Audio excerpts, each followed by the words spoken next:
আমার একটা বিজনেস ছিল গার্মেন্টসের, মানে টেলারিং এর আর শাড়ি।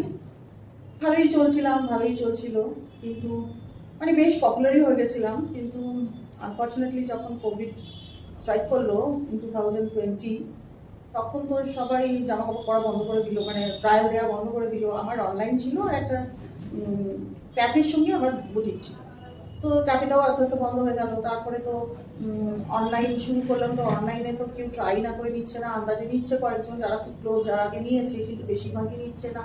তো আর টেলার্সরাও বন্ধ হয়ে গেল, আসা ওদের তো কাজও বন্ধ হয়ে গেল। করে মানে আমার ইউনিটটা পুরো ক্লোজ করে দিতে হলো টেলারিংয়ে। তো আই স্টার্টেড উইথ শাড়ি।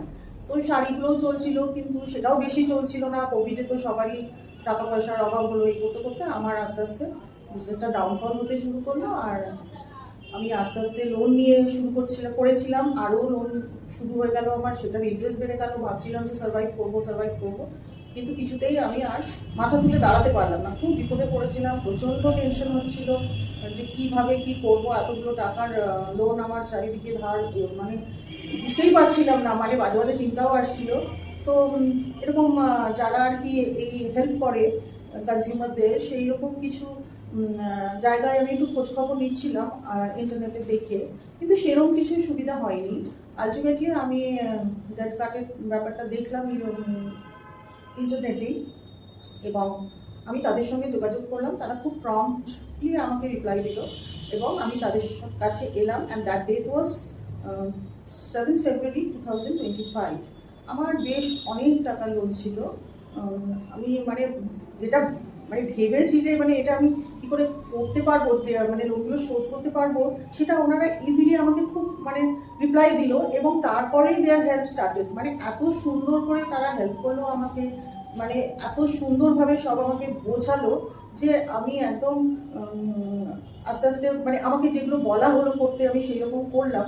তাতে কি হলো যে সমস্ত রিকভারির এজেন্টরা আমাকে জ্বালাতে শুরু করলো, কারণ আমি এদের লোনগুলো দিতে পারছি না কিছুতেই। ধার দেনা করেও কিছু দিয়েছিলাম তার আগে, মানে এখান থেকে নিয়ে ওখানে দিচ্ছি, ওখান থেকে নিয়ে এখানে দিচ্ছি, সেরকম করেছিলাম। কিন্তু তারপরে ওরা আমাকে, আমি তো দেওয়া বন্ধ যখন করে দিলাম, কারণ আই ওয়াজ অ্যাবসলিউটলি ব্রোক। তো তখন রিকভারি এজেন্টরা আমার বাড়িতে আসছিল, ফোনে প্রচুর ধমকি দিচ্ছিল, বিশেষ করে state bank of India, SBI and RBL। ওরা এত আমাকে ধমকি দিয়েছে আর এত খারাপ খারাপ কথা বলেছে, এত বাড়িতে এসছে, মানে রীতিমতো ডিফেম করতে এসছে। আমি তো ভেবেছি বোধহয় ভাঙচুর করে দেবো প্রথম দিকে, একটু মানে ওরা ভাঙচুর করে চলে যাবে। কিন্তু প্রথম দিকে আমি একটু টেনশনে পড়ে গেছিলাম যে কী করে এদের হ্যান্ডেল করবো। কিন্তু ডেট কার্ড থেকে আমাকে এত সুন্দর বলে গাইড করে দিয়েছিল যে ওনাদের এই বলবে, ওই বলবে, সেই বলবে। আমি ঠিক তাদের কথা অনুযায়ী আমি তাদের হ্যান্ডেল করতে শুরু করলাম। আস্তে আস্তে আমি মানে ওনাদের প্রসেসটা বুঝে গিয়ে আমি নিজেই ওদের হ্যান্ডেল করলাম। অনেক ব্যাংকই আমাকে ফোন টোন করেছে, কিন্তু খারাপভাবে কেউ আমাকে কোনোদিন বলেনি, এক্সেপ্ট SBI অ্যান্ড RBL। মানে ওরা যা খুশি তাই, মানে মনে হচ্ছে আমি কি মরেই যাবো, মানে ওদের হার্টফেলি করে যাবো এরা যেভাবে আমার সাথে কথা বলছে। কারণ আমি তো অত ল বুঝি না, আমি একটা সাধারণ একজন কাস্টমার ব্যাংকের। সেখানে তারা আমার সাথে এত খারাপ ব্যবহার করতে পারে, এত খারাপ খারাপ কথা বলতে পারে, এটা আমি ভাবতেও পারিনি। মানে নানান ওরা প্রসেস করেছে আমাকে হেনস্থা করার, যাতে আমি টাকাটা দিয়ে দিই তাদের।